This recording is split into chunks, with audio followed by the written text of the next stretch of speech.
ये है दिल्ली क्राइम मोर्चा news network.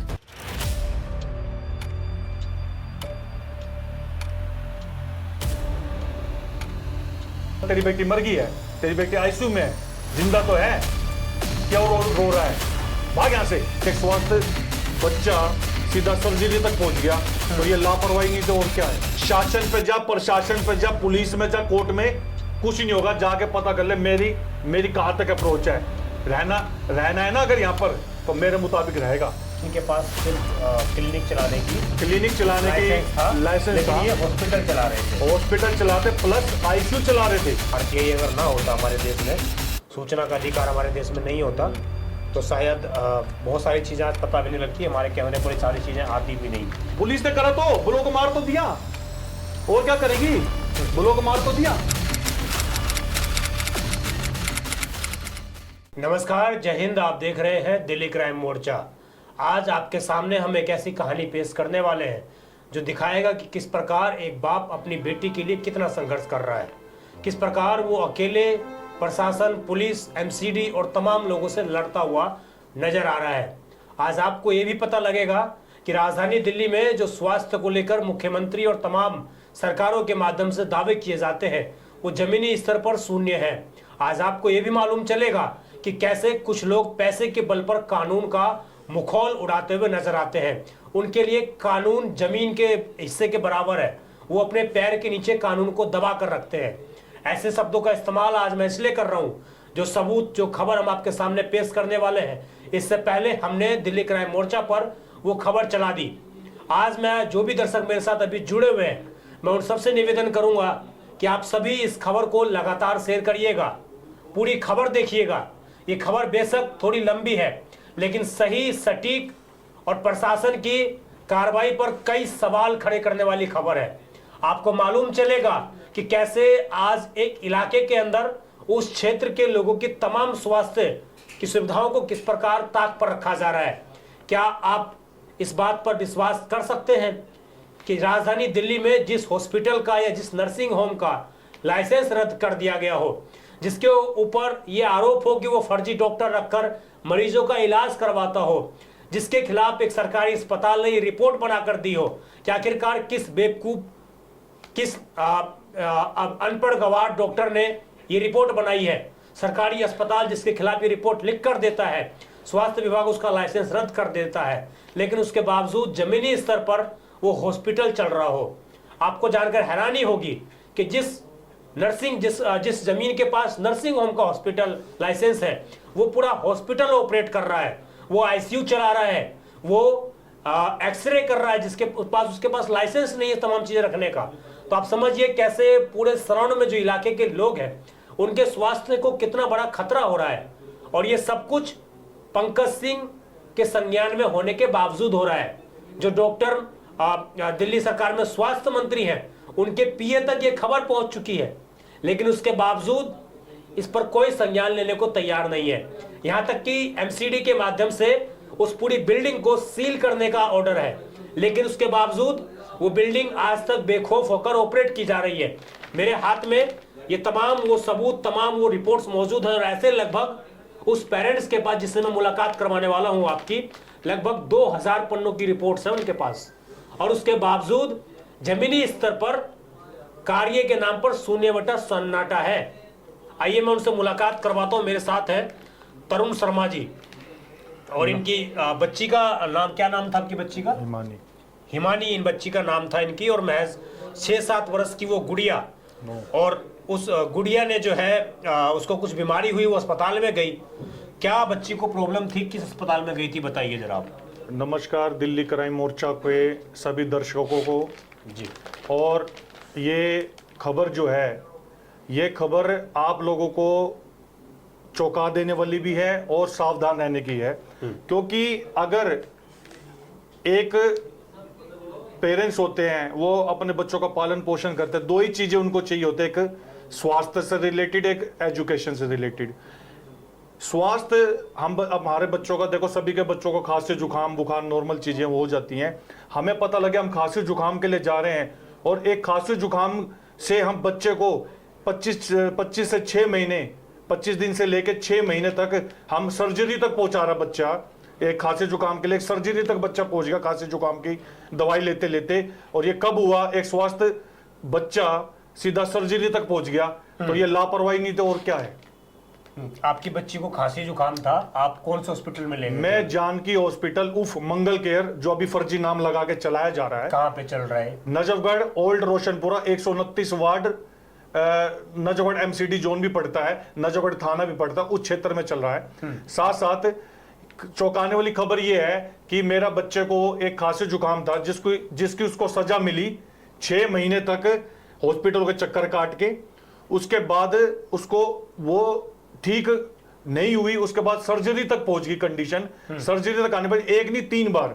तो इससे ज्यादा बुरा क्या होगा कि हमारे पास एक अच्छा हेल्थ डिपार्टमेंट है जो सब चीज की निगरानी कर रहा है। लाइसेंस देते हुए वो क्यों नहीं चेक करता कि इनके पास क्या डिग्री है। मैं उस पर आऊंगा। आपकी बच्ची को जब हुआ था प्रॉब्लम, आप डॉक्टर जो जानकी हॉस्पिटल है वहां पर गए, आपकी किससे मुलाकात हुई? मेरी जानकी हॉस्पिटल में डॉक्टर जगबीर सिंह उफ कभी कभी यादव भी लगा लेते हैं, उसके बारे में भी बताऊंगा।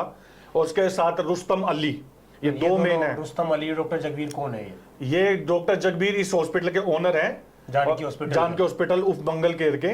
और जो रुस्तम अली हैं, जो एमबीबीएस बता के ये वहां पर अपने रखा हुआ इन्होंने, जगबीर सिंह ने, वो पीछे से पता नहीं कहां के, लेकिन वो हैरानी की बात है कि वो एमबीबीएस नहीं है।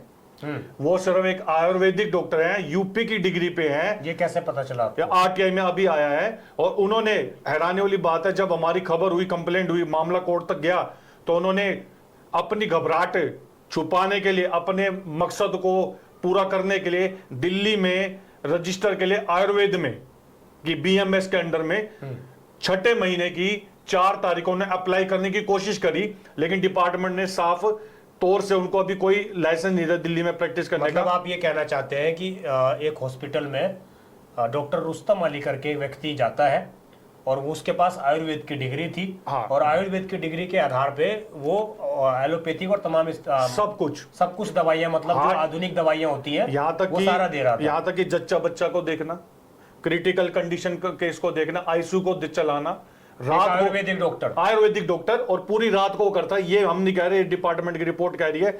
डॉक्टर जगबीर ने खुद कहा कि मेरे यहाँ पर रात को इमरजेंसी सारे केस ये देखता है। रात को किसी का सिर फट जाए, चाहे किसी को हार्ट अटैक आ जाए, या किसी बच्चे की बेहोशी हालत हो, देखेगा कौन?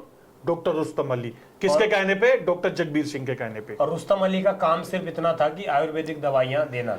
पहली बात, एलोपैथी हॉस्पिटल में एक जो है ये आयुर्वेदिक डॉक्टर का कोई काम नहीं होता। सीधी सी बात है, इनका डिपार्टमेंट अलग होता है। एक, चलो ये भी हम मान लेते हैं कि चलो कोई नहीं, एक डिपार्टमेंट उन्होंने बनाया होगा आयुर्वेद का, लेकिन वो डॉक्टर नहीं है। फिर भी वो तो बाद की बात है, इसको तो एमबीबीएस बना के प्रैक्टिस कराई जा रही है। बल्कि इसके पास डिग्री कौन सी थी? डिग्री बीएमएस है, और वो भी यूपी की है। मतलब वो दिल्ली में काम कर ही नहीं सकता। काम भी नहीं कर सकता, वो भी वेरिफिकेशन हो रही है कोर्ट के माध्यम से। अभी हो सकता है वो भी आगे जाके पता लगे वो भी नहीं हो इनके पास। वो तो जांच अभी चल रही है, उसके बारे में तो कुछ नहीं। मतलब आप ये कहना चाह रहे हैं कि उनकी क्या पता यूपी की डिग्री भी ना हो? हाँ, ना हो, बिल्कुल, कोई बड़ी बात नहीं। डॉक्टर जगबीर साहब की मुलाकात हुई, वो डायरेक्टर है यहाँ के जानकी हॉस्पिटल के। बिल्कुल। इनके कितने हॉस्पिटल हैं या यही है? इनके जो अभी हमें पता लगा है कि कुछ हॉस्पिटलों में तो इनका हिस्सा है कुछ, ठीक है। और ये इनका पर्सनल हॉस्पिटल है, इसके जानकी हॉस्पिटल। इसके साथ एक हॉस्पिटल और जोड़ के पूरी बिल्डिंग को मंगल केयर में तब्दील किया जा रहा है। उसके साथ साथ सामने एक ईस्ट इमेजिन लैब, वो भी इन्हीं के नाम है, और ये चलवा रहे हैं किसी और को वहां पर रख के, ठीक है। आप जब गए अपनी बच्ची को लेकर, तो आपकी मुलाकात सबसे पहले डॉक्टर जगबीर, रुस्तम अली, उन्होंने इलाज किया आपका? दोनों ने मिलकर किया। और रुस्तम अली जगबीर सिंह के अंडर में करते हैं, गाइडलाइन उन्हीं की फॉलो करते हैं। जगबीर सिंह ही अपने आप को child specialist, heart specialist, BDS, MBBS, gynaecologist और इस तरह के तमाम डिग्री बताते हैं, जो मैं हर बार बताता ही आया हूं आपके चैनल पे। और स्वास्थ्य विभाग को जब हमने कंप्लेंट करी कि ये एक डॉक्टर के पास इतनी डिग्री कैसे हो सकती है, क्योंकि हमें भी इतनी नॉलेज नहीं है, हमने किसी पे एलिगेशन लगाया, हमने कहा जांच किया जाए, क्योंकि दिल्ली गवर्नमेंट ही तो दे रही है लाइसेंस, डिपार्टमेंट दे रहा है। अगर हमारा बच्चा खांसी जुकाम के इलाज करने के लिए जाए और सीधा ऑपरेशन तक हो जाए उसका, तो फिर हम कैसे मान लेंगे उसको डॉक्टर? तो ये इन्होंने आपको चाइल्ड स्पेशलिस्ट तमाम तरह की बताया। हाँ, आपने जब डिपार्टमेंट के थ्रू आप गए तो क्या पता लगा कि इनके पास डिपार्टमेंट के थ्रू जब मैं गया तो सबसे पहले चौंकाने वाला मामला ये आया कि जो मंगल कह रहे टांग के घूम रहे अपने हॉस्पिटल में बड़े बड़े बोर्ड, वो रजिस्टर ही नहीं है। ऊपर से इतने गैर कानूनी, मैं डॉक्टर की डिग्री पे बात कर रहा हूं। डॉक्टर की डिग्री पे साफ आया रिपोर्ट में बीडीएस नहीं है ये। एमबीबीएस अभी 8 महीने से कोर्ट में आईओ साहब ने रिपोर्ट नहीं दे पाए कि ये एमबीबीएस है या नहीं है, वो भी रिपोर्ट आज तक नहीं आई है। अन्नामलाई यूनिवर्सिटी से उन्होंने डिस्टेंस डिप्लोमा किया है, उसकी आज तक डिग्री नहीं आई वेरिफिकेशन होके कि है नहीं है। 8 महीने हो गए, होगी तभी तो आएगी, होती तो अब तक आ जाती। और आरटीआई के माध्यम से हमें जो चीजें चौंकाने वाली पता लगी हैं, इस हॉस्पिटल का लाइसेंस भी जो उन्होंने लिया है वो सिर्फ केवल एक क्लिनिक का लिया था, जबकि मल्टी स्पेशलिटी हॉस्पिटल चला रहे थे, उसमें आईसीयू चलाने की परमिशन नहीं थी। उसमें क्लिनिक में क्या लाइसेंस जो अप्रूव होता है उसके लिए क्या क्या चला? उसके लिए मैं बताता हूं, उसके लिए हमने जो जांच करी, एक जो क्लिनिक होता है वो एक वन रूम तक केयर होता है। उसमें क्या होता है, एक इमरजेंसी टाइप, मतलब जैसे कोई आ गया खांसी जुकाम बुखार रात को, मतलब उस टाइप का उसको में इलाज होता है नॉर्मल बेस पे। उसके बाद आता है हॉस्पिटल या नर्सिंग होम। उसमें क्या होता है, उसमें 2 डॉक्टरों की टीम होती है, स्टाफ होता है, एक मेडिकल स्टोर तक भी हो सकता है। उसमें जच्चा बच्चे को कुछ हद तक वो देख सकते हैं अगर एमबीबीएस डॉक्टर है तो, दोनों, और गायनोलॉजिस्ट का उन्होंने कोर्स करा हुआ है तो। ये होता है फिर हॉस्पिटल। इससे ऊपर कैटेगरी आ जाती है फिर मल्टी स्पेशलिस्ट। मल्टी स्पेशलिस्ट में आप देखेंगे आईसीयू चल सकता है, एक्सरे हो सकता है, और अगर उनके पास अच्छा उन्होंने अल्ट्रासाउंड, मतलब इस टाइप की चीजों से। फिर आता है सुपर स्पेशलिस्ट, मैं उस पर आऊंगा। आप मुझे बताइए, इनके पास सिर्फ क्लिनिक चलाने की लाइसेंस था, लेकिन ये हॉस्पिटल चला रहे थे, हॉस्पिटल चलाते प्लस आईसीयू चला रहे थे। आईसीयू की तो परमिशन ही नहीं थी, नर्सिंग की परमिशन नहीं थी। इन्होंने वो सब गैर कानूनी काम किए हैं एक पैसे कमाने के चक्कर में, जो कानूनी तौर से बिल्कुल गलत है। और सबसे बड़ी बात है, एक पब्लिक हेल्थ इन्होंने खराब करने का काम किया, एक मासूम बच्चों की जिंदगी के साथ खिलवाड़ करने का काम किया। किस लिए? सिर्फ पैसा।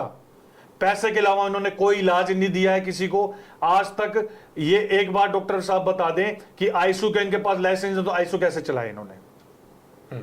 आपकी बच्ची को जब ये प्रॉब्लम हुई, आप कहां पर अपनी बच्ची को कितने महीने तक जान के हॉस्पिटल में इलाज कराया? जान के हॉस्पिटल में मैं 14 अक्टूबर को गया था खांसी जुकाम के लिए। कितने महीने तक चला? मैं आपको बताता हूँ। 14 अक्टूबर को गया, 15 अक्टूबर को इन्होंने जाते इंजेक्शन लगाया। शाम से मैंने कहा कि बच्चे को बहुत तकलीफ हो रही है, बैठ नहीं पा रहा और रोता जा रहा है, तो उन्होंने फिर उसको ड्रेसिंग करना शुरू कर दिया। ड्रेसिंग करते करते करते 25 दिन पहुंच गए। 7 नवंबर की बात है, डॉक्टर जगबीर ने अपने स्टाफ के सामने, रुस्तम अली सब ये थे, साहब बोला तेरी बेटी मर गई है, तेरी बेटी आईसीयू में है, जिंदा तो है, क्या रो रहा है, भाग यहां से। और मेरी बेटी को धमकाते हुए और हमें धमकाते हुए हॉस्पिटल से भगा दिया, और हमें डर था कि हमला भी कर सकता है ये। और इसने ये भी कहा, एक सबसे बड़ी बात यह है कि एक गैर कानूनी आदमी जो इतना गैर कानूनी काम कर रहा है, आरटीआई के माध्यम से कह रहा हूं और साफ कहूंगा, वो धमकी देता कि शासन पे जा, प्रशासन पे जा, पुलिस में जा, कोर्ट में, कुछ नहीं होगा, जाके पता कर ले मेरी कहां तक अप्रोच है। रहना है ना अगर यहां पर, तो मेरे मुताबिक रहेगा। ये धमकियां है उनकी कि मैं बहुत कुछ हूं, मेरे को मत कहे, और मेरे से अगर करेगा तो समझ ले जान माल का भी खतरा हो जाएगा तेरे को। और आगे जब हमने इंक्वायरी करी तो वो धमकियां भी दिलवाई। और मैं साफ आपके चैनल के माध्यम से बताना चाहता हूं, डॉक्टर जगबीर सिंह, रुस्तम अली और डॉक्टर जगबीर सिंह के परिजन और रुस्तम अली के, मेरी बेटी को, मेरे को या हमारे परिवार को हल्की सी भी खरोच आते ना, तो ये जिम्मेवार हैं। और ये भी याद कर ले किन किन से ये धमकी दिलवा रहे हैं, किन किन से अप्रोच लगवा के हम पर प्रेशर बना रहे हैं। सबके नाम लिखित में ऑलरेडी मैं दे चुका हूं। जिस दिन मेरे को परेशान किया जाएगा, सताया जाएगा, वो नाम भी खुलासे कर दूंगा जिनके थ्रू हमें प्रेशर बनवा रहे थे। अभी साफ तौर से फिर मैं क्लियर कहना चाहूंगा, डॉक्टर जगबीर सिंह, रुस्तम अली और इनके परिजन, बिल्कुल अगर कुछ भी होता है यही जिम्मेवार हैं और यही हमारे पीछे लगे हुए, हमारे परिवार के पीछे खतरा है। आप उन चीज़ों पे हम आएंगे। अब मुझे बताइए कि जब आपने ये बोला कि आपको खतरा है इनसे, और ये 25 दिन तक आपको हॉस्पिटल में इन्होंने रखा आपकी बेटी को, और 25 दिन के बाद आपको ये कहकर बाहर निकाल दिया इन्होंने कि हम तुम्हारा इलाज नहीं कर रहे, तुम बाहर जाओ। नहीं, इलाज नहीं, तुम्हारी बेटी मर गई, क्या इस तरीके के सब? इन्होंने कहा तेरी बेटी आईसीयू में मर गई है, ऐसे ही इलाज करेंगे और कराना है। उसके बाद कहाँ गए आप? उसके बाद मैंने सीधा, मेरे को दिख गया इनकी मंशा क्या है, तो कहाँ गए आप? मैं सीधा इसके बाद भागता हुआ दूसरे हॉस्पिटल में गया, वहां कंसल्ट किया, कंसल्ट करते पता लगा बच्चे के हिसाब से दवाइयां प्राइवेट में गया, सामने एक हॉस्पिटल है उसमें गया, अरविंदरा हॉस्पिटल, वहां पर उन्होंने देखा, उन्होंने भी देखा, बोला सूजन तो काफी ज्यादा है, और बच्चा को भी सूजन मस बन गई थी। हाँ, सूजन है, गांठ बनी हुई है, बोले ये तो मामला गड़बड़ है, बोले कोई नहीं अल्ट्रासाउंड कराते हैं। अल्ट्रासाउंड करा तो उसमें साफ आ गया कि अंदर तक पर्स भर चुकी है, सड़ चुका है, और सर्जरी इसका इलाज है। मतलब वो डॉक्टर साहब इलाज करते करते उन्होंने पस बनवा दी, उसमें पस बनवा दी, एक हेल्दी बच्चे को बीमार करा। उनको पता ही नहीं लगा ये चीज, सब पता था, नहीं पता तो 15 तारीख से पट्टी कैसे करने लग गए वो, अपनी गलतियां छुपाने के लिए कैसे करने लग गए। 15 तारीख को इंजेक्शन लगाया जब बच्चा रो रहा था, सो नहीं पा रहा था, जब उनको तो पता था, डॉक्टर है उनको, और मुझे उन्होंने कहा कि ये तो इंजेक्शन लगाने से थोड़ा सा हल्की फुल्की सूजन है और इसको ठीक कर देंगे। आप वहां पर डॉक्टर पे दूसरे हॉस्पिटल में गए तो उन्होंने क्या सर्जरी आपको इलाज बताया? फिर उन्होंने बताया कि ये वो, मैंने कहा जी मैं अब प्राइवेट हॉस्पिटल के भरोसे नहीं रहूंगा, पहले मैं एक बार सरकारी में भी सेकंड ओपिनियन लेना चाहूंगा।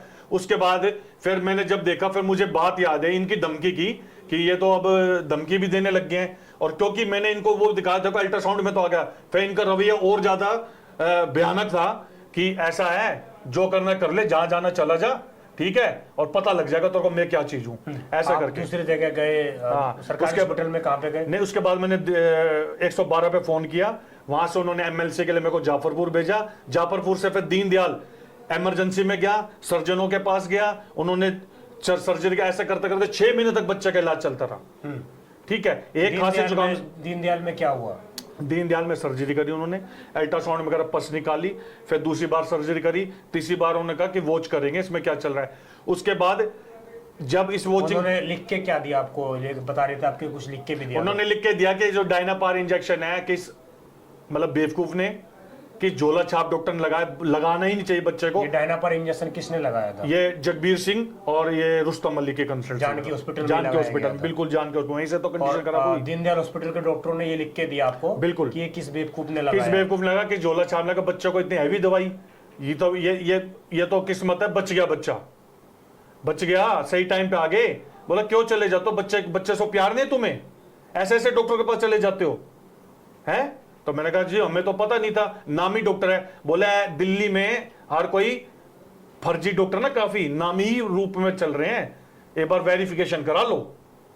तो मेरे को और थोड़ा सा ये सरकारी अस्पताल के डॉक्टर, सरकारी अस्पताल के डॉक्टर ने, उन्होंने देखा कि एक मासूम बच्ची जो एक खांसी जुकाम के लिए गई और उसकी कंडीशन हो गई, सर्जरी करनी पड़ रही है, उसको डायनापार इंजेक्शन लगा दिया। डायनापार इंजेक्शन, वो मुझे आरटीआई में और चीजों से गूगल से पता लगा, डायनापार तो पेन किलर होता, किसी को बहुत क्रिटिकल कंडीशन हो उसको पेन कम करने के लिए। मेरी बेटी को तो पेन था ही नहीं, किस लिए दिया?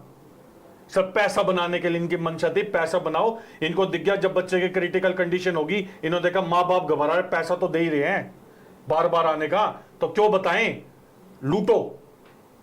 ठीक है, बच्चे हम कह रहे लूट लो में, लेकिन बच्चे को तो जान से क्यों खिलवाड़ किया आप लोगों ने? और बच्चे को इस बीच में दौरान में उसकी तो बिल्कुल क्रिटिकल कंडीशन, अगर कुछ हो जाता तो कहां जाता मैं, हम जी पाते? एक ही बेटी आपकी? एक ही बेटी है मेरी, और एक ही बेटी का बाप, और पीछे नहीं हटूंगा। और बेटी बचाओ बेटी पढ़ाओ, हम पढ़ा रहे हैं, इस जैसे दरिंदे बचने दे रहे हैं? कैसे बच्चे की बेटी, आप बताओ।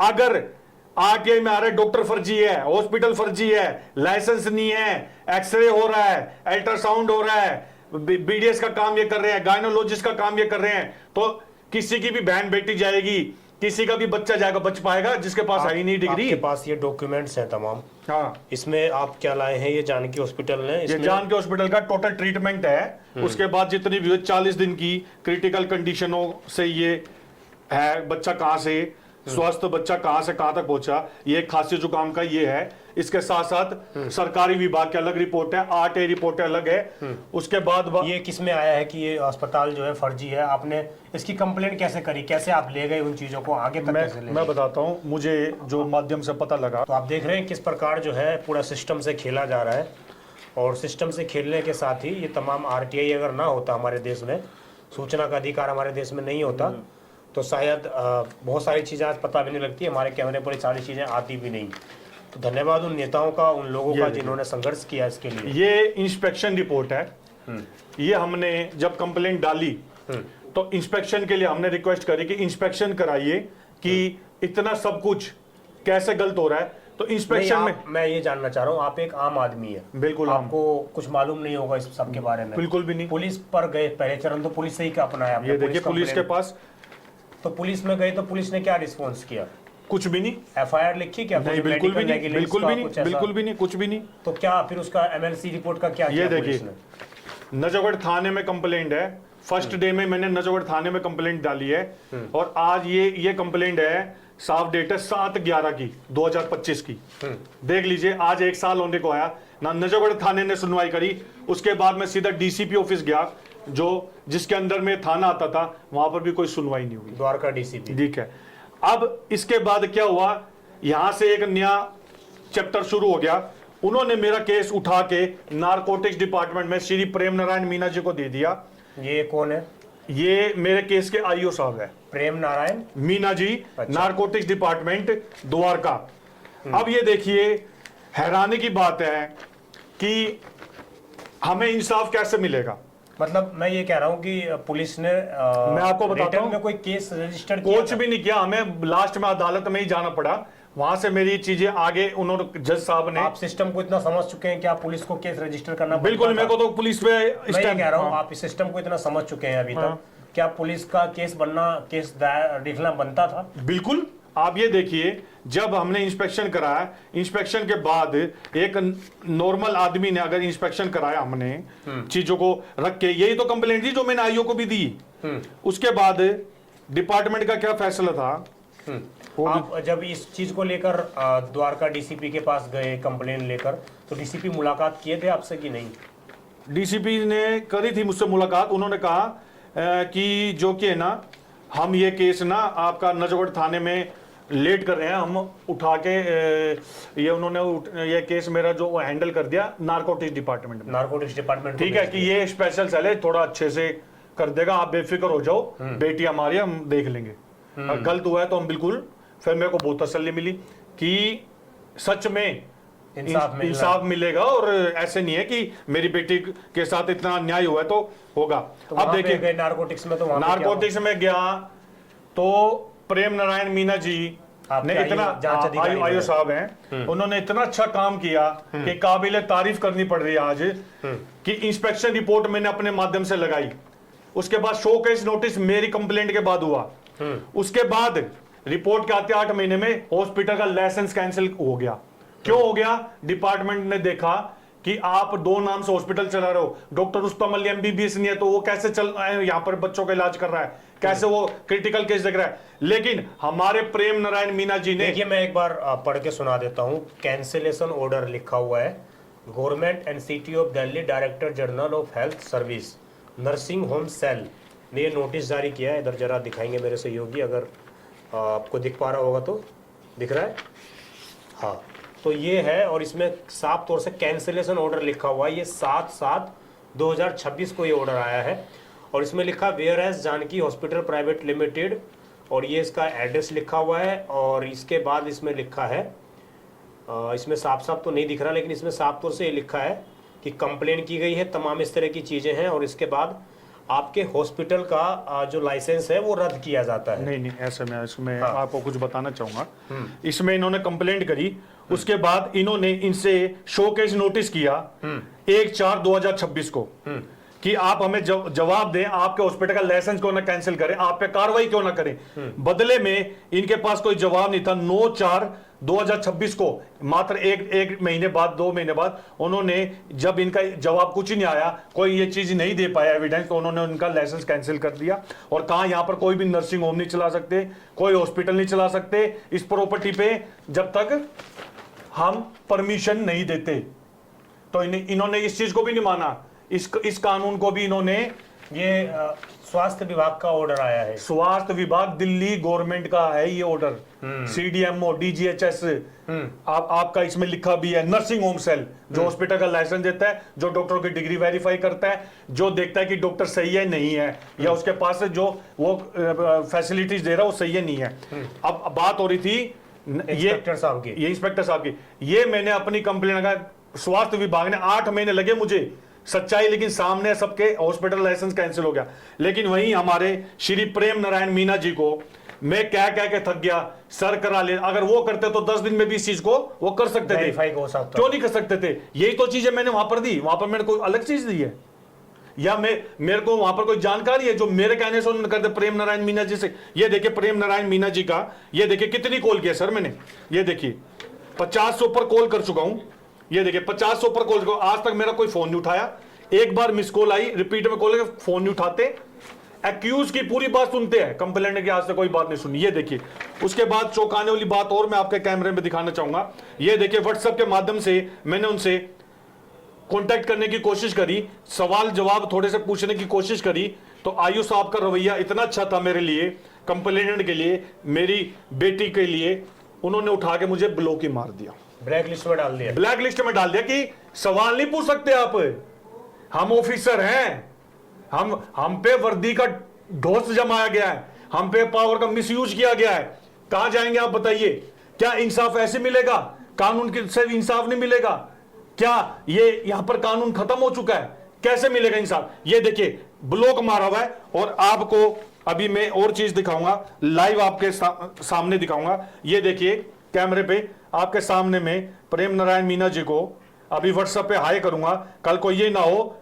ये देखिए प्रेम नारायण मीना जी, ये मैंने उनको करा, कुछ भी मैसेज कर दीजिए। ये देखिए अभी तक ब्लॉक है, लाइव कैमरे में दिखा रहा हूं, हाई कीजिए, देखिए अगर उनके पास मैसेज जाएगा तो। देखिए ये इन्होंने काबिले तारीफ काम किया कंप्लेनेंट के लिए कि फोन से ब्लॉक कर दिया, इसके अलावा आज तक उन्होंने 8 महीने में कोई भी काम नहीं किया मेरे लिए। जब आप इंस्पेक्टर के पास गए नारकोटिक्स विभाग, उन्होंने मुझे इतना सब चीजें उन्होंने सब चीज दी मैंने, ये देखिए ना रिकॉर्डिंग भी दे रखी है, मैं उस पे आऊंगा, लेकिन 8 महीने तक उन्होंने कुछ नहीं किया, मेडिकल कुछ भी नहीं किया ना, हॉस्पिटल से ये सब रिपोर्ट मेरे नाम से है, उन्होंने क्या किया आज तक? ना हॉस्पिटल से लाइसेंस मांगा, ना कुछ भी नहीं किया। उल्टा ये सारी रिपोर्ट्स कैसे निकाल कर लाए? मैंने अपने माध्यम से, आरटीआई के माध्यम से। आपको किसने बताया तरीका? आरटीआई तो देखो सर, हम भी पढ़े लिखे हैं, हाँ। गूगल हम भी चलाते हैं, हाँ। हम भी सर्चिंग करते हैं। आपने कैसे, क्या पहला सवाल क्या वेरीफाई किया, कहां पर आपने दायर किया? मैंने देखो सर, सीधी सी बात होता है, मरता क्या ना करता, हाँ। आपने सुना होगा, जब हमें जान से मारने की धमकी आ रही है, डॉक्टर कर रहा है और आयु अपनी पावर के मिस यूज कर रहा है कंप्लेनेंट के लिए, उसको ब्लॉक मार रहा है। आप कहां पे गए?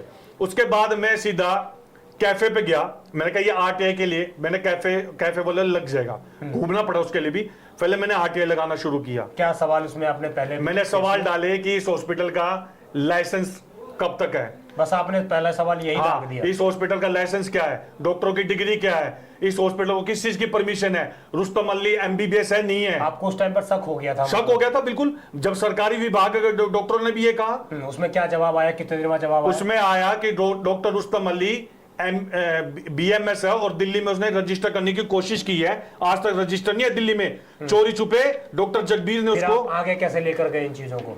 मैं आगे स्वास्थ्य विभाग में मैंने लगाई, ये डीजीएचएस में सारी कंप्लेंट, वहां पर आरटीआई, ये देखिए ना आरटीआई की सारी 1 2 3 4 5 6 कंप्लेंट। पहली आरटीआई अपने कौन से विभाग को लगाई थी? सबसे पहले मैंने आरटीआई लगाई डीएमसी को। अच्छा, डीएमसी के बाद मैंने लगाई आईएमसी को, उसके बाद मैंने लगाई बीडीएस का ये था तो डेंटल विभाग को लगाई, उसके बाद मैंने लगाई इसकी जो कि मुझे जैसे डीजीएचएस को कटकोडुमा वाले ये में। सारी चीज आप कर रहे थे, पुलिस कुछ नहीं क्या करा? पुलिस ने करा तो ब्लॉक मार तो दिया, और क्या करेगी, ब्लॉक मार तो दिया। ये जब आप सारी रिपोर्ट्स आपके पास आई तो फिर हेल्थ विभाग के लोग भी वहां पर आए? हेल्थ विभाग के लोग आए, उन्होंने छापा मारा। क्या छापा मारे, क्या कार्रवाई करी उन्होंने? जो हमारे क्वेश्चन थे इसमें कि हॉस्पिटल का बताओ, उसके बाद ही तो उन्होंने देखा, जवाब मांगा, शोकेस नोटिस अगर नहीं दे पाए तो कैंसिल किया उन्होंने लाइसेंस। उसमें क्या जवाब, क्या चीजें खामियां निकली उसमें? उसमें निकला कि मंगल केयर रजिस्टर नहीं था, तो आपने कैसे चलाया? मतलब बोर्ड बाहर मंगल केयर का लगा? मंगल केयर का लग रहा, बिल कट रहे मंगल केयर के। दूसरा उन्होंने पूछा कि रुस्तम अली एमबीबीएस कैसे बन गया। तीसरा बोला डॉक्टर जबीर आप बीडीएस कैसे बन गए, एमबीबीएस की डिग्री दिखाओ, डीजीएचएस की वो डीएचसीएससी बच्चों की होती है वो डिग्री दिखाओ, गायनोलॉजिस्ट की दिखाओ, हार्ट की दिखाओ, डायबिटीज की दिखाओ, एमडी की दिखाओ, एससी की दिखाओ। कुछ मिला? कुछ भी नहीं मिला। मिलता तो कहां है? वो रिपोर्ट कहां है? वो रिपोर्ट ही है ना सर, ये देखिए ना, इसमें आया कि हमने ये कंप्लेंट लगाई, उसके बाद उन्होंने आगे शोकेस नोटिस दिया, सीडीएमओ ने छापा मारा, उसके बाद शोकेस नोटिस दिया। शोकेस नोटिस में यही तो क्वेश्चन पूछे उन्होंने कि बताओ, बताएंगे कहां से जब पूछोगा। जब छापा मारा, ये कब की बात है छापा मारने वाली? ये 12/12/2026 अच्छा, और सॉरी 12/2/2026 फरवरी 12 फरवरी 2026 को फरवरी में छापा मारा था। बिल्कुल। रिपोर्ट कब सबमिट करी उन लोगों ने आपके पास, मतलब आपको कब जानकारी? मेरे को रिपोर्ट दी उनके बाद, जब मैंने आरटीआई के माध्यम से 30 दिन लगता है, मतलब 1 महीना बाद लगा लो। मतलब उन्होंने खुद नहीं दिया आपको आरटीआई में वो बोले हम ऐसे नहीं देते, आरटीआई लगाओ।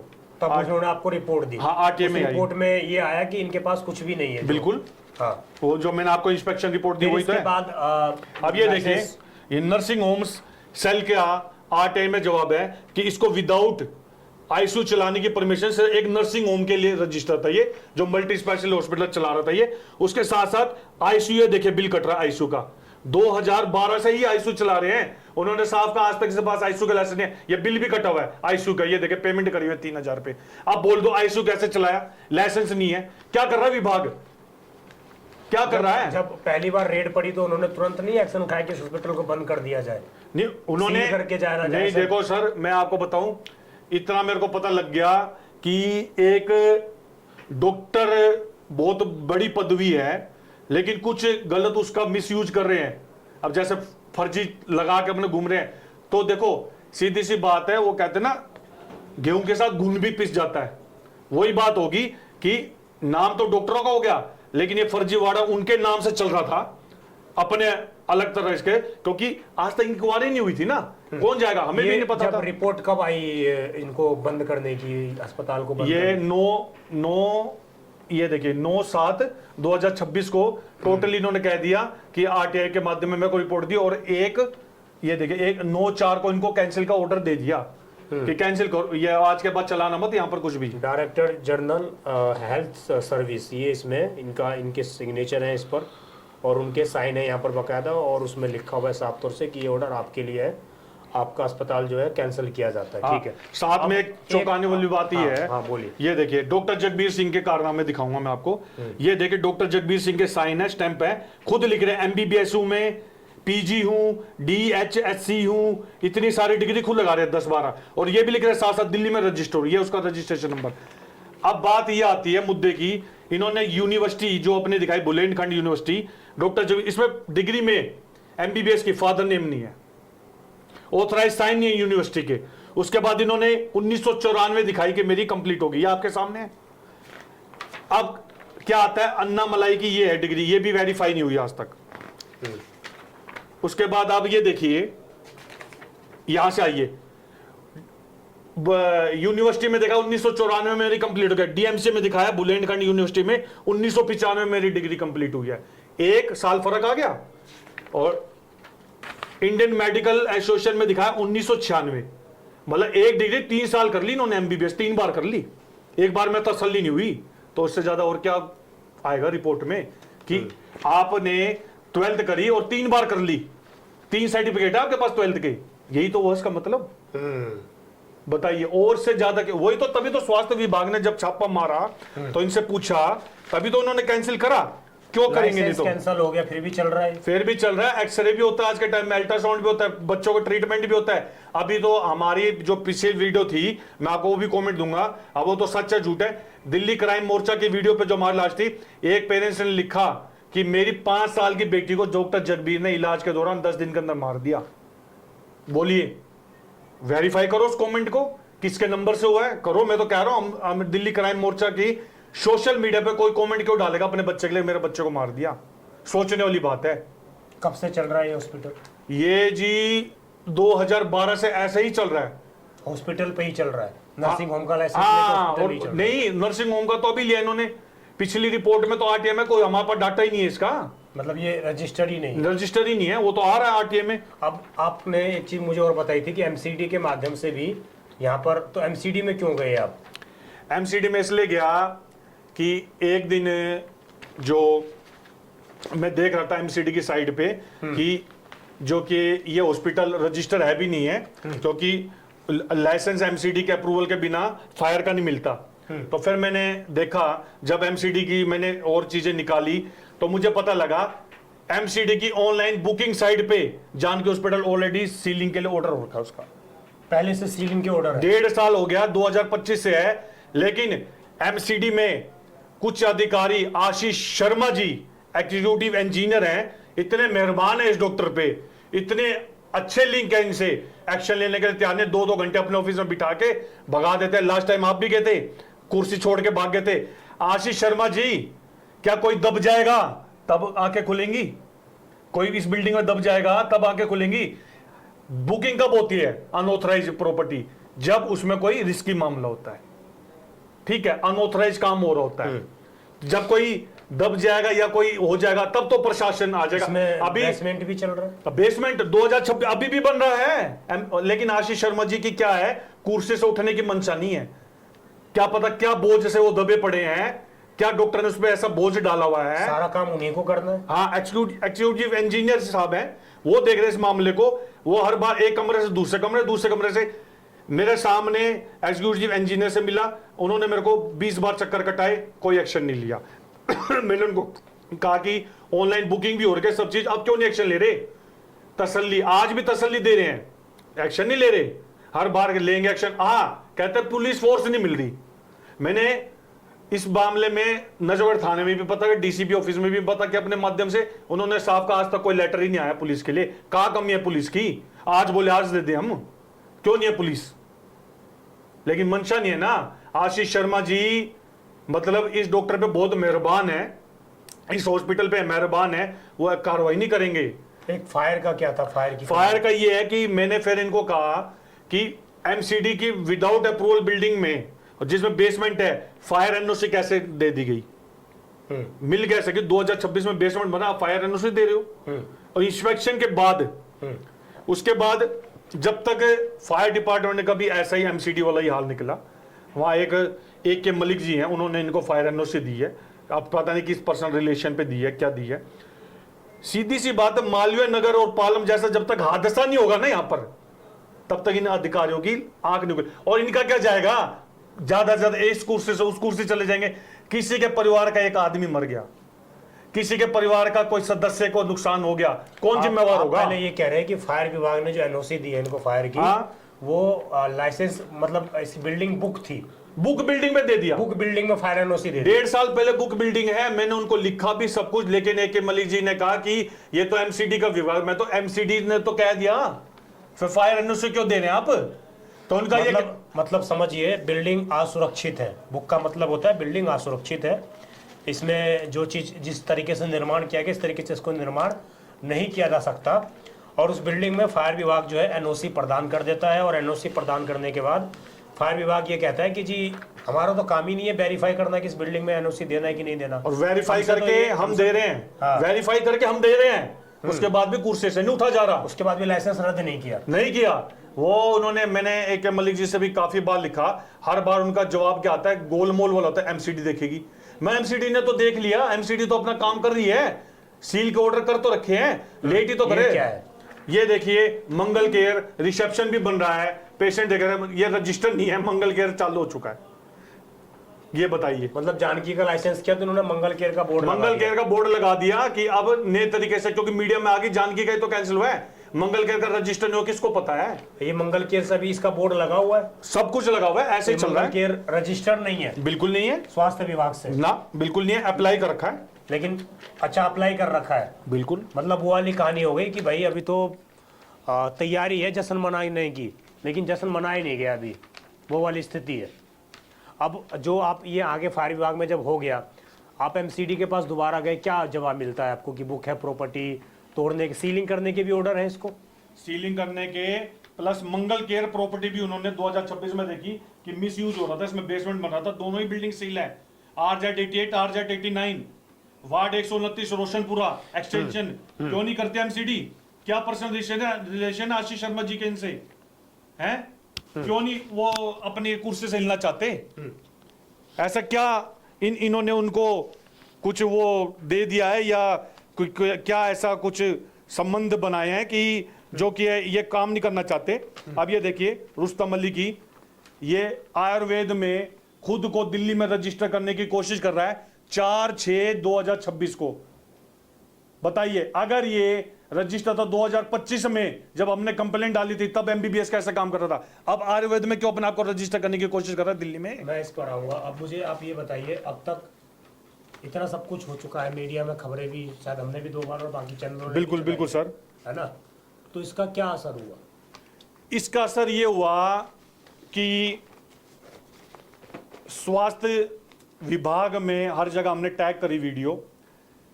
पंकज सिंह जी के पास भी मैंने करा, उनके पीए से भी मैंने बात क्या करी। नाम है उनके पीए का? पीए का नाम है बिट्टू सिंह है, जो मेरे को पता है बिट्टू जी हैं।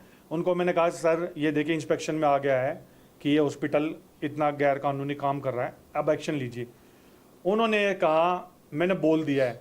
उसके बाद फिर मैंने रिप्लाई पूछा, उसके बाद उनका कोई जवाब नहीं आया मेरे कितने पास। दिन पहले की बात है? ये तो सर मार्च में हुआ था जब इंस्पेक्शन इसका, तब से मैंने उनको लिखा। जब उनका जवाब ही नहीं आया और मैं उनके ऑफिस में भी जाकर मैंने फिजिकली कंप्लेंट दी अपनी 180। पंकज जी से मुलाकात हाँ करी? बिल्कुल, पंकज जी ने मेरी फाइल बिट्टू जी को दी कि देखिए ऐसे कैसे हो रहा है, हॉस्पिटल पर लाइसेंस भी नहीं है और डॉक्टर के पास डिग्री भी नहीं है, देखिए 180 पेज की मैं वो देख के आया हूँ। ये बता 80 पेज की रिपोर्ट आप स्वास्थ्य मंत्री को दे के आए? हाँ, आरटीआई रिपोर्ट थी, कंप्लेंट थी, लेटर थे, दिल्ली पुलिस की थी, सारी जगह। ये देखिए सर क्या हो रहा है, इस पे करिए कार्रवाई। और वहां से भी मतलब कहीं ना कहीं स्वास्थ्य मंत्री जी ने तो मेरे सामने ऑर्डर किया बिट्टू जी को, अब बिट्टू जी ने कोई जवाब नहीं दिया मेरे को। आपको ये बोला कि बिट्टू जी से बात करना हो? नहीं, उन्होंने कहा कि मेरे पी हैं, उन मेरे सामने दिया, वहाँ वो जनसभा हो रही थी उनकी, और कहा बिट्टू जी ये देखिए पर्सनल उस पर देखिए। बिट्टू जी को मैंने कहा कि ये इंस्पेक्शन रिपोर्ट आ गया सर, अब बताइए, अब तो साफ आ गया है कि छापे में गलत हो रहा है। तो उनके बाद उनका कोई मतलब लिखित में या कॉल के थ्रू मेरे को कोई जवाब नहीं दिया आज तक। आपने अभी आप एक चीज़ मुझे बता रहे थे कि इस हॉस्पिटल पे सीलिंग के ऑर्डर है, इस हॉस्पिटल पर तमाम तरह के ऑर्डर है, इसका लाइसेंस रद्द हो चुका है, नया हॉस्पिटल चला रहे हैं ये, लेकिन अभी भी ये इलाज कर रहे हैं? अभी भी इलाज कर रहे हैं, आपकी वो रिपोर्टिंग के बाद भी इलाज कर रहे हैं। जिस दिन आप आए थे अभी तब भी इलाज कर रही है। ये किस तरह की ये तस्वीर मैं है? आपको ये किस दिखाता तरह की तस्वीर है? हूँ। ये तस्वीर ये है, ये किस दिन की तस्वीर है? और ये देखिए, ये लाइसेंस कैंसिल होने के बाद पेशेंट का एक्सरे करा जा रहा है, लाइसेंस कैंसिल होने के बाद ये देखिए, ये इनकी स्क्रीन है, ये देखिए ये मशीन है, ये एक्सरे हो रहा है, पेशेंट को देखा जा रहा है। और छोका, और इसका ऑर्डर है इनके पास? नहीं, मैं वही तो अभी आपको दिखाऊंगा ना कि आदमी कितना गलत तक जा सकता है। ये देखिए आरटीआई लगाई मैंने जब कि आरटीआई में 2024 में इनके पास एक्सरे का लाइसेंस ही नहीं था। ये एक्सरे मशीन का अलग से लाइसेंस लेना पड़ता है? बिल्कुल, ये होता है, ये act atomic energy regulating board होता है मुंबई में, गवर्नमेंट के अंदर में, वही देता है ऑल ओवर इंडिया में लाइसेंस इसको चलाने का। उन्होंने तो साफ कहा 2024 में लाइसेंस खत्म हो गया। हाँ देख लीजिए, आप लिखा हुआ है। उसके बाद भी चलाते जा रहे हैं, ठीक है। उसके बाद मैंने फिर एक आरटीआई और लगाई। मैंने कहा सर बताइए, ये इन्होंने कहा कि 2019 में इन्होंने लिया था लाइसेंस, लेकिन 2024 में तो कैंसिल हो चुका है। यहाँ कोई मशीन ही नहीं है जान के हॉस्पिटल में, लेकिन अंदर छुपा के चल रहा है सारा काम। हमें तो ये भी सुनने में आया है, उसकी तस्वीर ये है। हाँ ये देख लीजिए आप, और वीडियो भी है। और ये देखिए 9 को इनका लाइसेंस कैंसिल हुआ, ये देखिए 4 को, चौथे महीने 7वें महीने एक्सरे के ये बिल भी काट रहे जान के हॉस्पिटल के नाम से, ये एक्सरे भी कर रहे हैं। और बताइए और क्या रह गया है। और देखिए अगर पेशेंट बिल लेता है तो अपने 500 मीटर दूर उससे का बिल देते हैं, और रिपोर्ट बिल अपने हॉस्पिटल का काटते हैं, एक्सरे अपने हॉस्पिटल में करते हैं कमरे में छुपा के, और अगर कोई रिपोर्ट मांगता है तो दूसरी लैब के दे देते हैं, जो इनकी दूसरी प्रॉपर्टी है वहां से सेटिंग करके दे देते हैं। उसके पास लाइसेंस है? उसके पास भी नहीं है। किस चीज़ का लाइसेंस नहीं है उसके पास? उसके पास भी एक्सरे का लाइसेंस नहीं है। उसके पास 3 मशीनें थी, उसमें से 2023 में एक क्या का नाम है उसके लैब का? East imagine lab. East imagine lab है? हाँ रोशनपुरा में। वो भी एक्सरे करने के लाइसेंस नहीं है? नहीं है। अच्छा, आप इतना संघर्ष कर चुके हैं इन चीज़ों को लेकर अब, और इतना आप लड़ाई लड़ चुके हैं, इतनी आगे तक जा चुके हैं, अब तक कितनी बार धमकियां आपको मिली हैं? धमकियां मेरे को काफ़ी बार मिल चुकी हैं, इसलिए मैंने आपके माध्यम से कहा कि कानून व्यवस्था पे विश्वास था, है और रहेगा। मैं सीधा करूंगा, दिल्ली पुलिस कमिश्नर साहब से भी रिक्वेस्ट करूंगा, जगबीर सिंह के परिजन, रुस्तम अली और उसके परिजन को बिल्कुल निगरानी में रखा जाए। अगर हमारे परिवार पे, मेरे पे या मेरी बेटी पे या मेरी वाइफ पे हल्का सा भी खरोच आता है, यही होंगे, कुछ भी होता है उसके साफ जिम्मेवार यही हैं, ठीक है, इन्होंने क्या धमकियां भी दी हैं आपको? धमकियां दिलवाई हैं, अपने पावरफुल आदमियों से भी धमकियां दिलवाई हैं। किस तरह की कॉल आई आपके पास? मैं आपको कॉल की रिकॉर्डिंग दूंगा, आप सुनाइए। कर लो जी, हमें मरवा दो, कोई दिक्कत नहीं है, जो करना आप करो, लेकिन मैं पीछे नहीं हटूंगा। आप बहुत बहुत गुस्से में हैं, बहुत इरिटेशन में हैं। गुस्से में आप मेरी बेटी को मार रहे हो हैं, नहीं और मारा, 7 बिल्कुल महीने नहीं बाद मारा, आप कह रहे हो कि बिल्कुल। मेरी गलती होगी। अभी कह दो अभी भी गलती नहीं है। भाई अब तो ठीक है भाई, जेल करवा दे भाई, और क्या कर जाएंगे, जेल में कोई पड़ नहीं डॉक्टर जाएंगे। साहब, जो कोर्ट में मैं कौन होता हूँ जी? नहीं, कोर्ट नहीं, में आप भाई। आओगे, कोर्ट में आप सही हो, आप सही हो, हम सही है तो हम। नहीं, कोर्ट में जाके और जेल में जाके बताओ क्या शांति मिल जाएगी। नहीं, आप ऐसा करो ना, कोर्ट में आप आ जाओ, कोर्ट में हम आ जाते, आप सही हो तो आप जवाब दे दो, आप तो कह रहे हो मैं बिल्कुल सही हूँ। मैं कह रहा हूँ जो हमारे साथ गलत हो, कोर्ट जज साहब फैसला करें, ना मैं जज, ना मैं कोर्ट, ना मैं कुछ, जज साहब करेंगे जी, जो आप फैसला करेंगे। मैं कैसे कह सकता हूँ क्या होगा जी? और अगर आपकी ये मानसिकता है कि पीछे से आप हमें वैसे मरवा दो डॉक्टर साहब, कोई दिक्कत नहीं है, मारने ऊपर वाला भगवान पे बहुत विश्वास करता हूँ। आप जो सोचो मैं जेल भी चले जाऊंगा, पीछे से हम देख लेंगे, ऐसे मेरे को वो मत डराने की कोशिश करो आप। नहीं ये भाई साहब, बिल्कुल मैंने आज तक किसी को नहीं डराया ना। नहीं जी, हमें तो पूरा डरा रहे हो आप। बताओ, आते जाते आपके 20 बंदे हमें टाटते रहते हैं, हमने क्या कर दिया जी? आपके हॉस्पिटल में जब मैं बच्चे को लेकर आता, आपका स्टाफ हंसता था दांत निकाल के, मेरी मजबूरी पे, हमारे आंसुओं पे। एक बार भी आपने अपने स्टाफ को नहीं कहा कि क्या है ये? जगबीर ने साफ कहा इस रिकॉर्डिंग में कि मुझे जेल भेज के क्या हो जाएगा। मतलब इसका साफ कहना कि अगर मेरे को जेल भेज देगा, पीछे फिर हम देख लेंगे तेरे को, भाई मेरे घर वाले देख लेंगे तेरे को, या मेरे परिजन देख लेंगे, मेरे जानकार देख लेंगे। मेरी बहुत अप्रोच है, सीधी सी बात है। और सबसे बड़ी बात है, यही बात मैंने आईओ साहब को कही, तो आईओ साहब का रवैया ये था, धमकी तो आई है, कुछ हो तो ना गया। अभी कोर्ट में आपका केस चल रहा है, बिल्कुल स्टेटस रिपोर्ट भी आ गई है। नहीं, कोर्ट में क्या फटकार लगाई गई है आयु? कोर्ट में आयु को हमने कहा कि हमें व्हाट्सएप से ब्लॉक मार दिया, हमारी बात नहीं सुनते। हमने उनको कॉल रिकॉर्डिंग कही तो बुला के पूछा गया आपको कि क्या? आज तक नहीं बुलाया, 40 फोन कर चुका हूं, व्हाट्सएप से मुझे ब्लॉक कर दिया। बड़ी हिम्मत करके मैंने एक बार सवाल किया तो उसके लिए भी ब्लॉक कर दिया। और मैं सारा क्रेडिट इस चीज का ये देना चाहूंगा, जितनी भी मेरी मेहनत के पीछे रिजल्ट है, और जो हम आज तक यहाँ इस इंसाफ के इस रास्ते तक, यहाँ तक इतनी दूर तक आए हैं, उसका सारा श्रेय मैं हरीश भारद्वाज, एडवोकेट हमारे हरीश भारद्वाज जी को देना चाहूंगा। फरिश्ते बन के आए हैं, और समाज में अगर ऐसे व्यक्ति हैं, ऐसे प्रेम नारायण मीना जैसे आयु हैं, जो कंप्लेनेंट को दबाना चाहते हैं, कंप्लेनेंट को ही प्रेशर बनाते हैं कि ये पावरफुल आदमी से मत उलझ, इससे तोड़ मोड़ के केस को लेट कर रहे हैं, लेकिन हरीश भारद्वाज जी ने हिम्मत नहीं हारी, और ना मुझे हिम्मत हारने दी। बोले आप लगे रहो, सही हो, बेटी है आपकी, आज आप नहीं आवाज उठाओगे तो कब उठाओगे? उनकी बात मेरे दिल को ऐसा घर कर गई। मैंने कहा वकील साहब ने इतना सोचा है। लेकिन मैं ये कह रहा हूँ कि भारत सरकार की रिपोर्ट आ गई, हाँ, और दिल्ली सरकार की रिपोर्ट आ गई, छापे पड़ गए, एमसीडी ने रिपोर्ट दे दी कि भाई बिल्डिंग को सील करो, लेकिन उसके बावजूद ये बंद क्यों नहीं है? फिर अगर इतना क्या बंद हो चुका है, लेकिन बात तो होगी ना, अगर एक गैर कानूनी आदमी गैर कानूनी काम करते हुए पकड़ा जाए तो सरकार उसको उसकी सजा दे के कहती है कि भाई अब मत करना। लेकिन मानता कौन है? जिसको आदत पड़ चुकी है, हैबिचुअल हो चुका है, ठीक है ना, एक फितरत बन चुकी है बंदे की, वो कैसे छोड़ देगा? आदमी अपनी फितरत कभी नहीं छोड़ता। जिसको लालच हो चुका है पैसे का, जिसको लालच हो चुका है हर चीज का, डर नहीं है कि कोई डर नहीं, ऐसा डर होता तो ये पहले दिन ही ये करते कि अपना सारी चीजें ये ठीक करना शुरू कर देते। इन्होंने वहां से बोरिया बिस्तर बांध के चले, बोरिया बिस्तर बांधते, पब्लिक प्लेटफॉर्म पे माफी मांगते कि हाँ गलती है, आज मैं पकड़ा गया हूं इतने साल के बाद, चलो आज मैं अपना गुनाह कबूल कर लेता हूं। और इन्होंने किया, लेकिन लेट किया।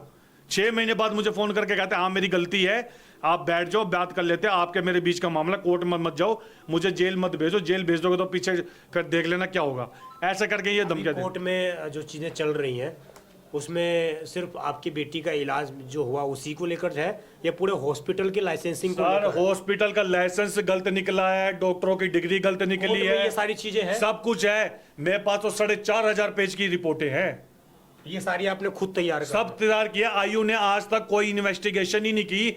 आज भी कोर्ट ने फटकार लगाते हुए कहा है कि आप कंप्लेनेंट को अपनी वर्दी का रौब दिखाएंगे, कंप्लेनेंट की बात सुनना आपका काम नहीं है क्या?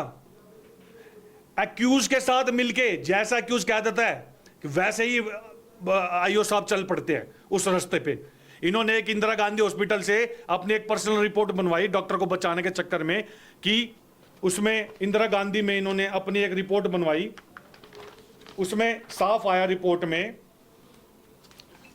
कि इसमें अल्ट्रासाउंड रिपोर्ट ही अटैच नहीं है, जबकि मैं इनको 180 पेज दे के आया था सारे मेडिकल रिपोर्ट आरटीआई, उसमें साफ आया कि आरटीआई रिपोर्ट ही अटैच नहीं है।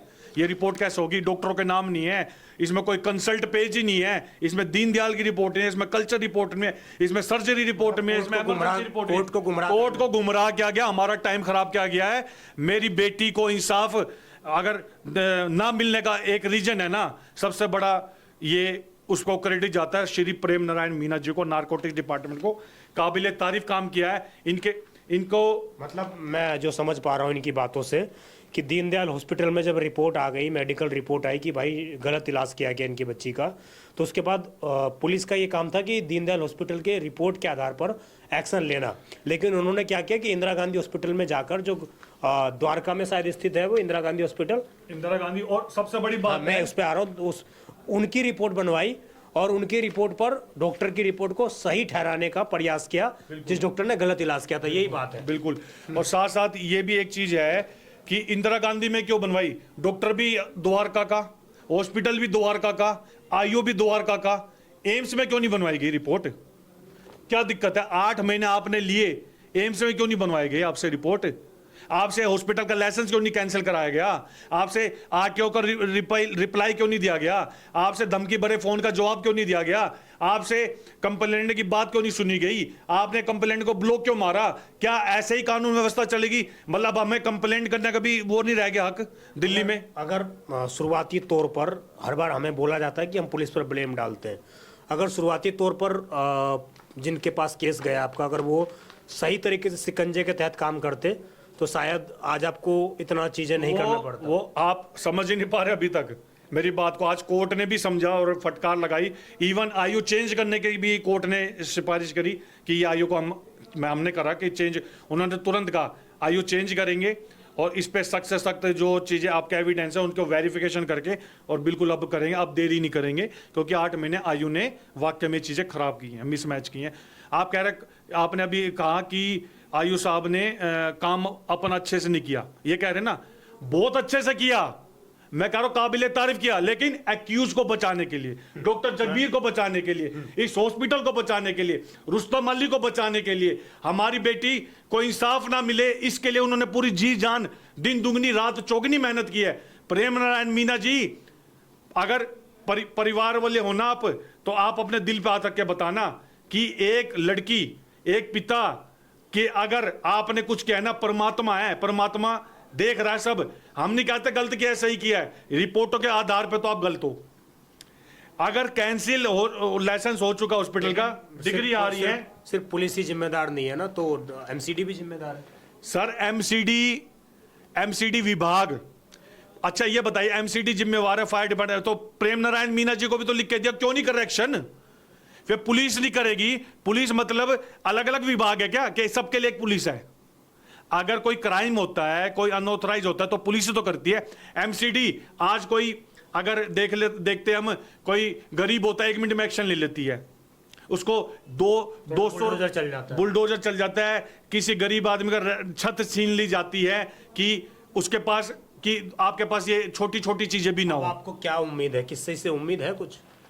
देखिए, मुझे कोर्ट से पूरी उम्मीद है, क्योंकि मैं इसलिए कह रहा हूँ, इसलिए सवाल पूछा ऐसा कि आप स्वास्थ्य विभाग के पास चले गए, एमसीडी के पास चले गए, दिल्ली पुलिस के पास चले गए, स्वास्थ्य मंत्री के पास चले गए, जो बहुत बड़ी एक अपने आप में, आशीष सूद जी के पास भी आया, गृह मंत्री के पास, आशीष सूद जी जो चीख कर कहते हैं कि हम ड्रोन से बिल्डिंगों की निगरानी करेंगे, अवैध निर्माण को बिल्कुल बर्दाश्त नहीं करेंगे। उनके पास आया, मैंने 1-1.5 घंटा जन सुनवाई चली थी, वेट भी किया, फिर मेरा नंबर आया, मैंने उनके सामने रखी चीजें, तो उन्होंने भी कोई मतलब जवाब तो अभी तक नहीं दिया।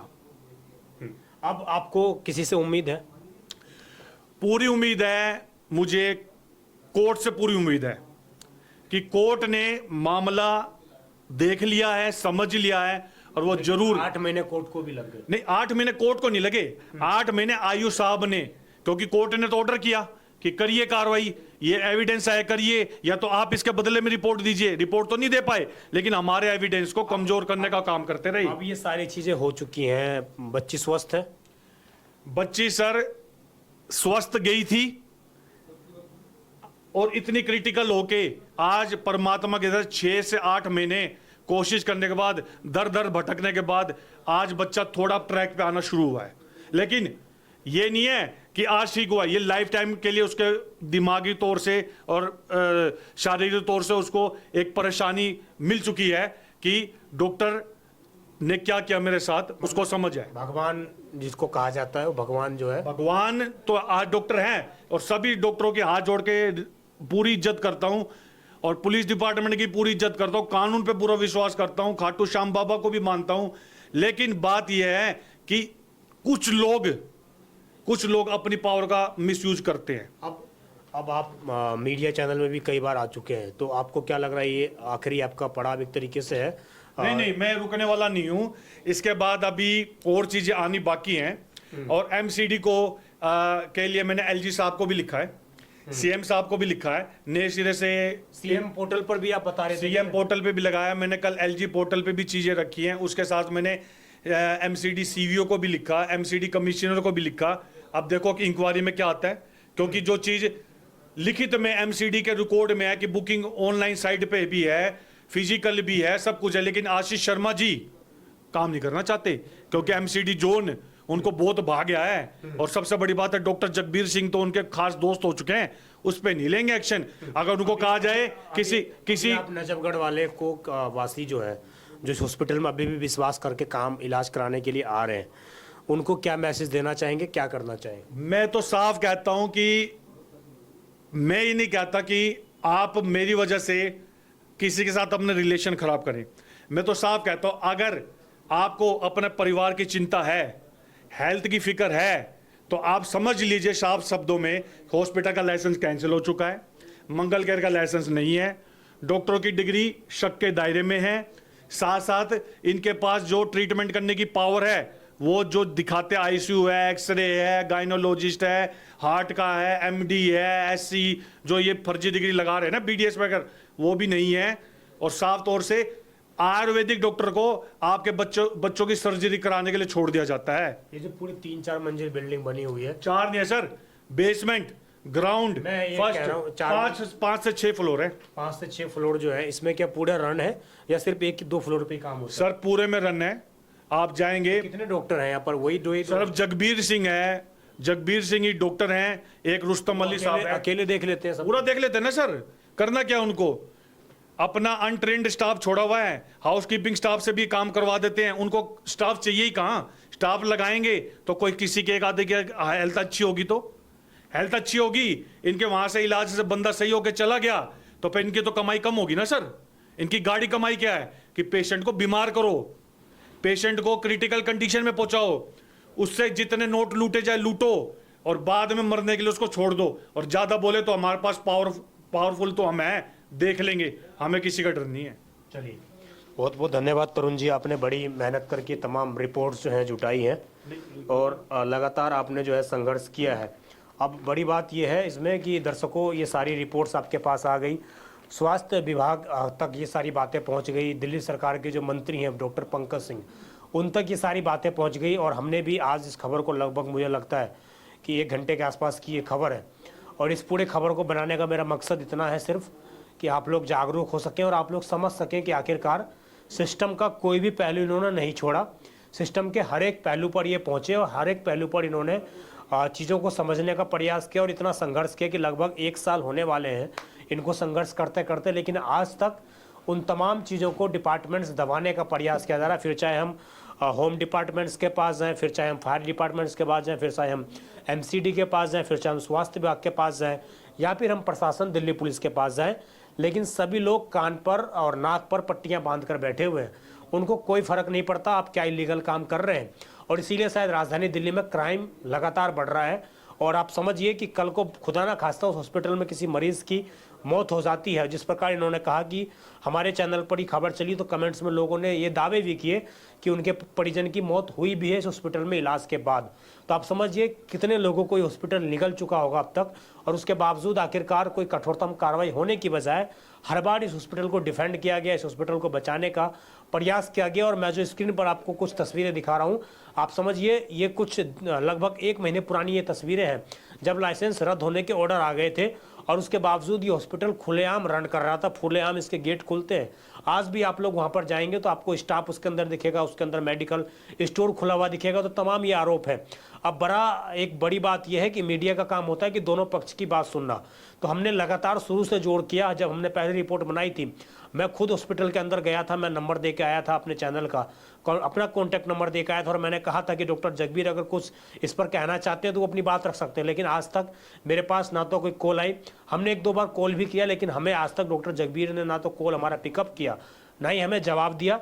और हम आज भी इस रिपोर्ट को बनाने वक्त भी ये कहना चाह रहे हैं कि अगर डॉक्टर जगबीर के पास इस रिपोर्ट के खिलाफ कोई उनके पास प्रूफ है तो वो सामने आकर अपनी बात रख सकते हैं, अपनी चीज़ों को समझा सकते हैं और अपने आप के बचाव के पक्ष में जो भी वो कहना चाहते हैं वो कह सकते हैं, जिससे कि पब्लिक के अंदर जो भ्रांति बन चुकी है कि भाई आप तो फर्जी हो, वो मिथ, वो चीज़ें दूर हो सकें। उम्मीद है वो भी सामने आएंगे, अपनी बात रखेंगे, लेकिन देखना होगा कि कब वो सामने आते हैं। और कंप्लेनर को दबाने का, धमकाने का प्रयास ये बिल्कुल भी जायज़ नहीं है उनको। खैर हमारे पास तो अभी इस तरह की कोई कॉल आई नहीं है, लेकिन देखना होगा कि लगातार जब कोई लड़ाई जारी रहती है तो कई बार हमें भी धमकियों का सामना करना पड़ता है। हालांकि इस तरह की चीज़ें नहीं आई हैं और शायद ये सारी रिपोर्ट्स उनके पास पहुंच रही है, लेकिन वो उन सारी चीज़ों को अनसुना कर रहे हैं। अब फैसला जो है नजफगढ़ वासियों को करना है कि आखिरकार क्या आप वास्तविक रूप में इस हॉस्पिटल में जाएंगे जिसका लाइसेंस रद्द हो, जिस हॉस्पिटल में डॉक्टर के डिग्री पर शक हो, जहां पर यह पता लगता हो कि एक्सरे का लाइसेंस रद्द हो चुका है और उसके बावजूद वहां पर एक्सरे मशीन चलाई जा रही है, जहां पर आईसीयू का लाइसेंस ना हो, इसके बावजूद वहां आईसीयू चलाया जा रहा हो, तो क्या आप विश्वास करेंगे? ये आपके ऊपर डिपेंड करता है और ये आपको ही फैसला करना है। तो इसलिए इस खबर को नजफगढ़ के हर एक वासी तक इस खबर को फैलाइए, राजधानी दिल्ली के हर एक वासी को इस खबर तक पहुंचाइए, जिससे कि आपको मालूम चलेगा कि हमारे डिपार्टमेंट्स कितना भ्रष्ट हैं, कितना करप्शन में डूबे पड़े हैं। उनको कोई फर्क नहीं पड़ता किस तरह की रिपोर्ट्स आ रही है, कौन क्या काम कर रहा है, कोई आतंकवादी बम प्लांट कर रहा है, कोई फर्क नहीं पड़ता उनको। ये चीज़ें हैं। दिल्ली क्राइम मोर्चा को कभी सभी दर्शकों को हाथ जोड़ के मैं नमस्कार करता हूं और दिल्ली क्राइम मोर्चा और विजय ठाकुर जी का तहे दिल से शुक्रिया करना चाहता हूं, जो हर वक्त आंधी हो तूफान हो मेरे और मेरे परिवार के साथ खड़े रहे हैं। और दूसरा शुक्रिया मैं फरिश्ते के रूप में आया है मेरे वकील हरीश भारद्वाज जी। ये दोनों अगर ना हो मेरे जीवन में, हमारे परिवार के जीवन में, तो हमारे पास कोई हिम्मत नहीं है, कोई चारा नहीं है अपना दब के रहना, अपनी आवाज़ ख़त्म करने का। और मैं एक बार फिर से पूरी दिल्ली क्राइम मोर्चा टीम को, आपको नंबर कैसे मिला था चैनल? दिल्ली क्राइम मोर्चा को मैंने, सबसे बड़ी बात है आप लोगों को बहुत शुक्रिया, आप एक कंप्लेनेंट की, एक क्राइम के प्रति इतने जागरूक हैं। आपकी रिपोर्टिंग मैंने स्टाइल देखी, मैंने कहा सर बिल्कुल खुल के बात करते हैं, बेपाक, बिना डरे, बिना रुके ये खबर चलाते हैं। कैसे मिला? मेरे को मिला एक दिन, मैं फेसबुक चला रहा था, मैं परेशान था, तो तभी मैंने देखा कि आपका चैनल है और आपकी रिपोर्टिंग देखी, मैं आपका फैन हो गया। मैंने कहा सर ऐसा ही तो हमें चाहिए, जो बिना दबे, बिना झुके, बिना रुके हमारी खबर डाले और सच्चाई दिखाए, पब्लिक को दिखाए। तो इसके लिए मैं पूरी दिल्ली क्राइम मोर्चा को और स्पेशली विजय ठाकुर जी का दिल से शुक्रिया करना चाहूंगा। आपकी इस खबर पर जो भी राय हो कमेंट जरूर करिएगा। आपका मैंने समय लिया, इसके लिए क्षमा प्रार्थी है, लेकिन आज सारी चीज़ों को सामने रखना बहुत जरूरी था। धन्यवाद। मैं विजय ठाकुर और आप देखते रहे दिल्ली क्राइम मोर्चा। इस खबर पर आपकी जो भी राय हो कमेंट जरूर करिएगा। लगातार नीचे नंबर फ्लैश हो रहे हैं, आपके पास भी कोई ऐसा मामला आप अपनी बात रख सकते हैं। धन्यवाद।